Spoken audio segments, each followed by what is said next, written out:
Bismillahirrahmanirrahim. Assalamualaikum warahmatullahi wabarakatuh.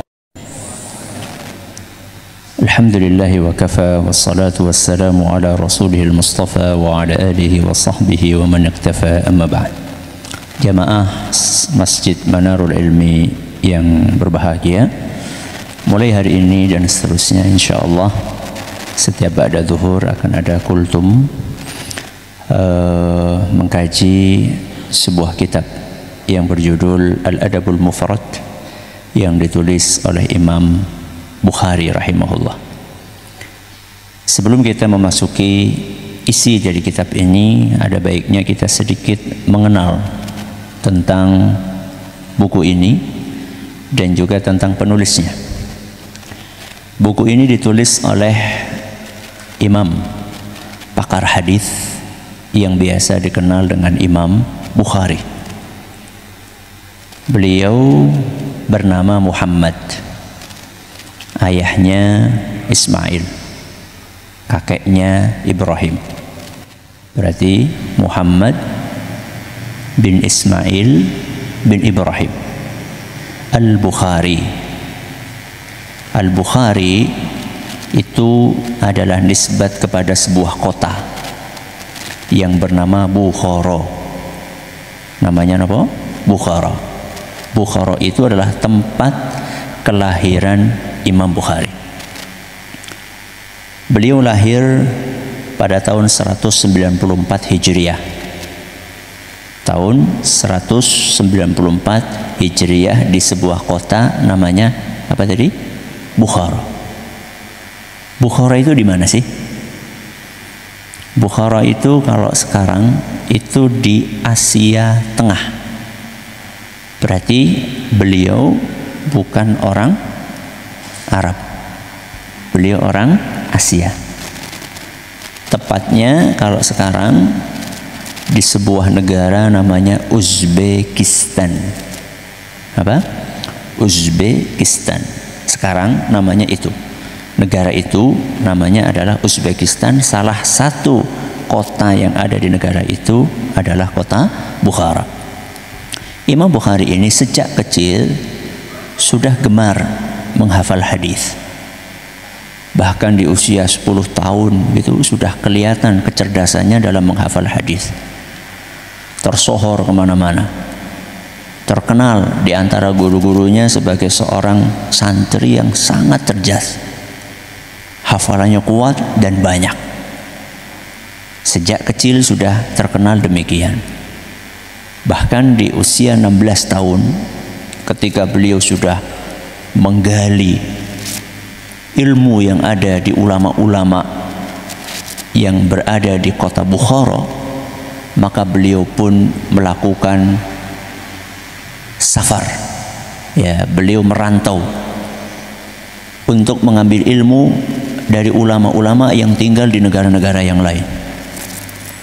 Beliau awali dengan Mekah. Beliau haji sama saudaranya sama ibunya. Begitu selesai haji, ibunya diantar sama saudaranya pulang, sedangkan Imam Bukhari tinggal di Mekah untuk menggali ilmu yang ada di kota Mekah.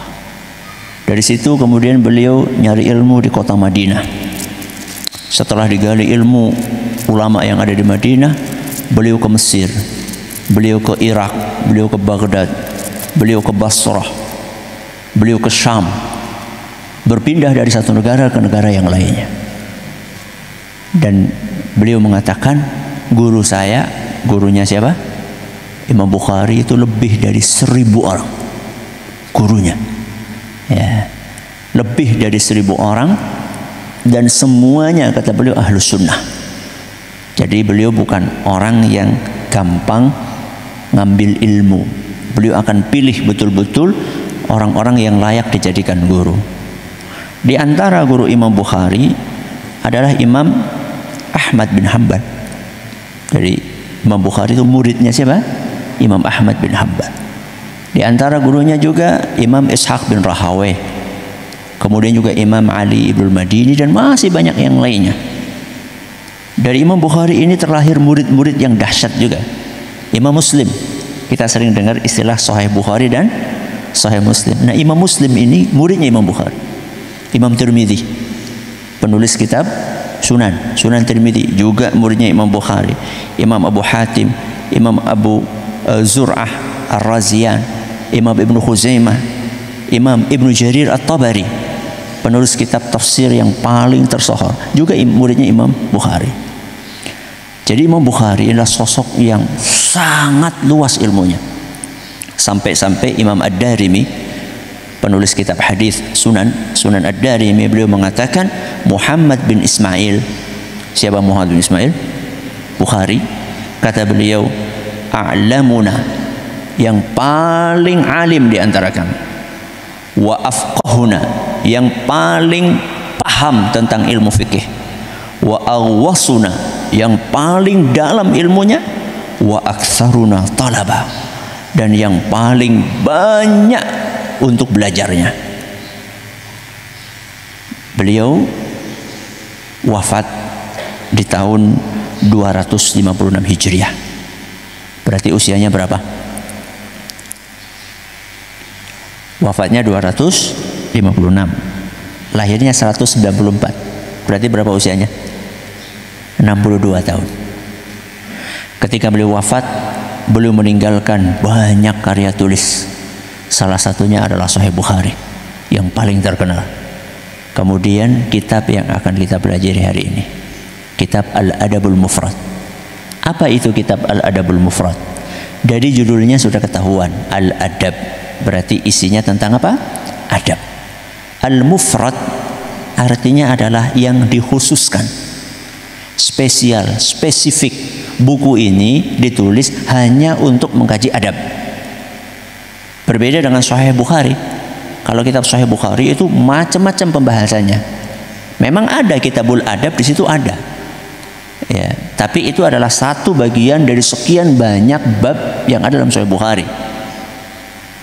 Nah, beliau mengarang buku ini Al-Adabul Mufrad dikhususkan hanya untuk bahas adab aja.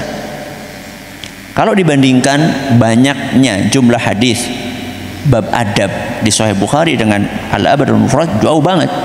Kalau di Sahih Bukhari sekitar 200 sekian hadis. Kalau di sini di kitab ini 1.300 sekian. Berarti berlipat-lipat. Ya, 6 kali lipat banyaknya. Dan ini salah satu kitab adab terlengkap. Ya. Mulai dari adab pribadi, ya, adab bicara, adab tidur, adab makan, ya, adab bermajlis, termasuk juga adab kepada orang lain, adab kepada orang tua, adab kepada tetangga, adab kepada anak, adab kepada pembantu. Ya, ini kitab yang sangat lengkap sekali. Cuman memang kitabnya tebal, sehingga kita untuk dalam mengkaji kitab ini kita akan ringkas. Maksudnya pembahasannya akan sangat ringkas, sehingga judulnya kultum. Ya, cuma sekitar 7 menit, ya lebih 1 menit tidak apa-apa lah ya. Ya, kuliah terserah antum berarti. Ya bisa 7, bisa 8, kadang 6 menit. Satu hadis, 1 hari. Satu hadis, 1 pertemuan. Atau 1 ayat, 1 pertemuan. Entah rampungnya kapan, ada 1000 berapa? 300 hadis, berarti 1300 hari. Ya, kalau 1 hadis 1 hari, berarti berapa tahun itu? Ya 3 tahun, ya 4 tahun, 4 tahun lebih, ya mungkin sekitar itulah. Wallahu a'lam, kalau masih ada umur, ya, kalau masih ada umur. Itu kalau masuk tiap hari loh.